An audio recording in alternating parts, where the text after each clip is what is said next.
my mind can feel into my legs. Yeah. What's that like? If you're really, really tired and you finally get into bed and you have that sinking feeling, you lay down, relief, and you feel like you're falling, even though you're just laying there and keep falling because you're so tired, that level of dropping into your body and feeling, like if you were to take that experience and start listening then to your body from that level, that's what I think it is. That there's it's a landing, it's a grounding, it's a feeling of embodiment. There's a reason why when my son 6 is crying, he needs a hug. It's not just that he needs my love. He needs boundary around his experience. He needs to know that the pain is contained and can be housed, and it won't be limiting his whole being. He gets a hug, he drops into his body. And when you drop into your body, paradoxically, typically pain is less. But it's when pain gets more intense and more... And you're afraid and trying to keep and it to at pull bay. out of it, it really denies freedom. That when you... And it's a great short-term strategy. That's what I do. People are getting out of my body to get it. But it's a short-term strategy. And a lot of the process of my life is like embodying again and letting and surrounding. Trying to get a picture. What are you doing? So I can be part of the world.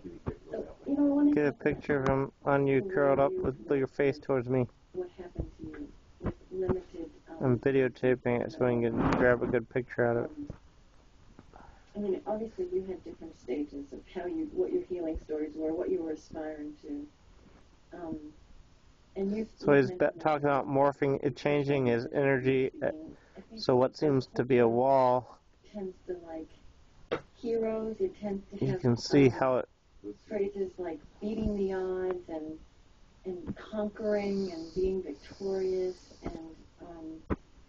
and I'm sure you wouldn't want to diminish the example of somebody like Christopher Reeves, but that was an example of someone for whom healing was only going to be reversing what had happened to him. And that'd be a perfect example of a healing story. And I think that's a very pervasive one in our culture. And when it comes to healing, when it comes to a whole bunch, when it comes to aging, we admire that 80-year-old guy that runs a marathon. We want to see that proof that mind can overcome matter, because matter is the one that's going to be the end game, right? The body's going to be what ends up shutting down, right? And so, but what we don't think of it that way, though. Right. Or we think that if we have the will, and then we can technology will back us up, right? And that's part of the healing story. What my life has been an exploration of, and believe me, I didn't get this right away. I mean, I broke my leg doing it. Because you were trying to be heroic. All of a sudden, I wanted to do the poses and like show how much I could do, and stretch it to the and I unfortunately had to not, I'm not the sharpest tool in the shed. I had to break a bone again before I learned nonviolence. Right? You mean nonviolence to your body? To my body. That I needed to realize that that was a whole huge insight into the nature of yoga, into the nature of one of the yamas, which is nonviolence. But getting back, what my story is a story about is realizing that you need all kinds of strength. That overcoming, sometimes you got to do that. You got a deadline in your life, and you work for 20 straight hours. That's what you do, right? And that's one story, but that's not what's going to sustain. That you need to be able to also, and it's overused, and I now after 15 years of yoga understand this word deeper and deeper, and that is surrender. That you need to have the strength that comes from the silence, because that is actually what saved my life as a 13-year-old. That silence I let in and allowed me not to feel my body, and it made me stronger and more resilient for the life, and not because I was flexing muscles. The silence itself is sinewy. It's got a strength to it and a fiber to it. That there's that kind of strength, and it comes from being more present, surrendering into the world, feeling more. But I don't mean intellectually. I mean literally having your body, letting it, like as if you're getting hugged, like my son that had that feeling. So they said a lot of people there have joined the Shriners after they moved into the temple now. When you let yourself be in the world like that, that's why we avoid it. It makes you feel vulnerable too. You know, that the kind of strength I'm talking about that has guided a lot of my exploration makes you feel oh so vulnerable and makes you have to feel more.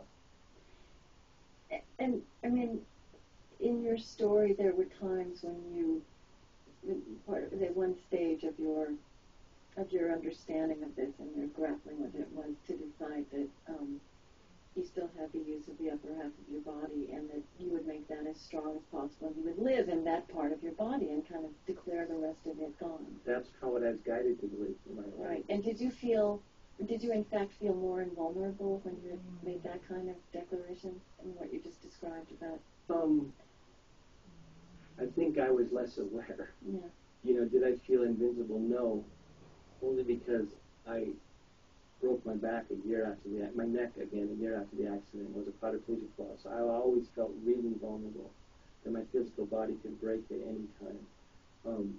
But that idea of being willful and being able to attack any problem with a lot of will, that makes you feel a type of control over the world that can make you feel less vulnerable. But for me, my life lessons have had such a paradoxical lesson in me. I also know the unthinkable is possible, that no matter what you do, you know. So that kind of story, and that's part of why I ended up probably doing yoga, is that on some level, that healing side of overcoming my disability, of dragging my body through life, I had already had an example that had made me see or opened me to the fact that the unthinkable has happened. You can have as much control as you want, but the world is so big. Life does its own thing with us on some level. You know what's so interesting? The phrase, I think all the language around something like the mind-body connection is a little bit loaded, just like a lot of the language around religion and spirituality can sound new agey. And I mean, you had the experience with physicians that you did yoga and they thought of you as new agey.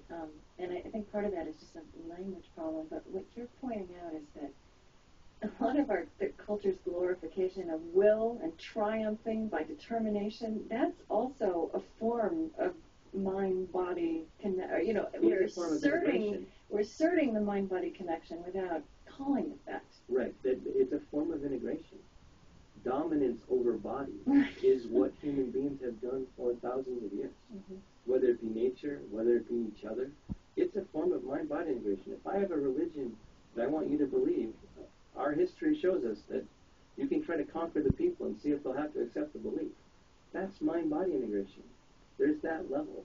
And that it's my whole point is that we also need, that's one thing we want in the tool belt, to use will when you need to have it. But we, I think, are just on the beginning of realizing that there are many other ways to integrate with body. And in fact, I believe our human potential over time is going to depend on us getting much more subtly aware of bodies. Much, not just our own, the earth, each other, that we need to start studying and read stories that help us see that there's depth and potential in what we're already experiencing. And that's part of why I started telling my story, is to try to get that across. And even in bodies that don't function with the perfection to which we aspire, which in fact is a fallacy, and I mean, aging is an example of that as well. And also, you know, I also specialize in adapting yoga to people with disabilities. Right. And it makes me love yoga so much more. Yoga can travel through any body. It's not about the perfect pose. It's not that. It's like literally it's a phenomena that occurs at your mind's intent and your body's limits. And it kind of poof, it happens, and it travels through any body. One of my favorite things is to have a yoga teacher come to my adaptive class.